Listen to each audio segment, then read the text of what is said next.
जब भी बुद्धिमत्ता, चतुराई और हाजिर जवाबी की बात होती है तो सबसे पहला नाम बीरबल का आता है। वहीं अकबर बीरबल की जुगलबंदी किसी से छुपी नहीं है। ऐसा कहा भी जाता है कि बीरबल को बादशाह अकबर के नवरत्नों में से एक अनमोल रत्न माना जाता था।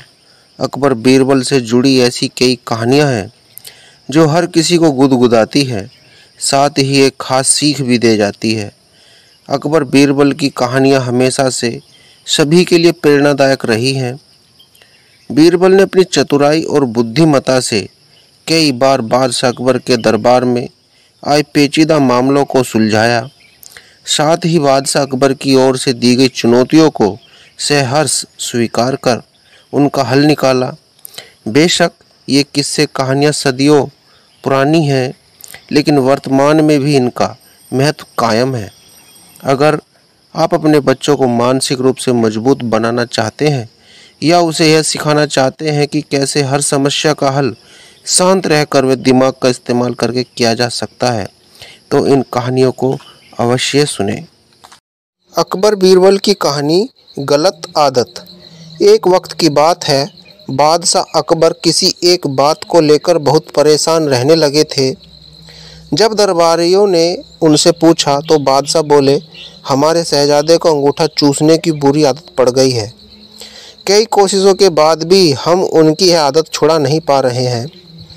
बादशाह अकबर की परेशानी सुनकर किसी दरबारी ने उन्हें एक फ़कीर के बारे में बताया जिसके पास हर मर्ज का इलाज था। फिर क्या था, बादशाह ने उस फ़कीर को दरबार में आने का निमंत्रण दिया। जब फ़कीर दरबार में आया तो बादशाह अकबर ने उन्हें अपनी परेशानी के बारे में बताया।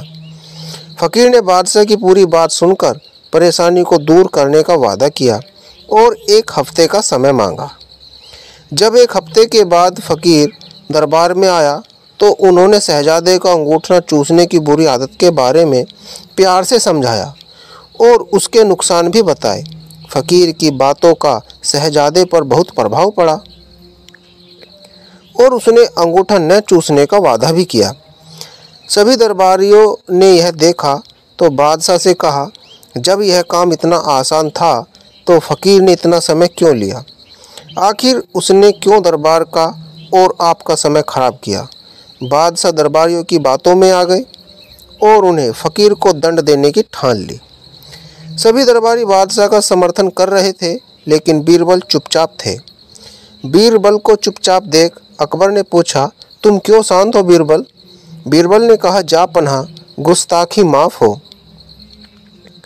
लेकिन फ़कीर को सज़ा देने के स्थान पर उन्हें सम्मानित करना चाहिए और हमें उनसे सीखना चाहिए कि तब बादशाह ने गुस्से में कहा, तुम हमारे फैसले के खिलाफ जा रहे हो। आखिर तुमने ऐसा सोच भी कैसे लिया? जवाब दो। तब बीरबल ने कहा, महाराज, पिछली बार जब फ़कीर दरबार में आए थे तो उन्हें चूना खाने की बुरी आदत थी। आपकी बातों को सुनकर उन्हें अपनी गलती का एहसास हुआ। उन्होंने पहले अपनी इस गंदी आदत को छोड़ने का फैसला लिया, फिर शहजादे की गंदी आदत को छुड़ाया। बीरबल की बात सुनकर दरबारियों और बादशाह अकबर को अपनी गलती का एहसास हुआ और सभी ने फ़कीर से क्षमा मांगकर उन्हें सम्मानित किया। दोस्तों, इस कहानी से सीख मिलती है कि हमें दूसरों को सुधारने के पहले खुद सुधरना चाहिए, इसके बाद ही दूसरों को ज्ञान देना चाहिए।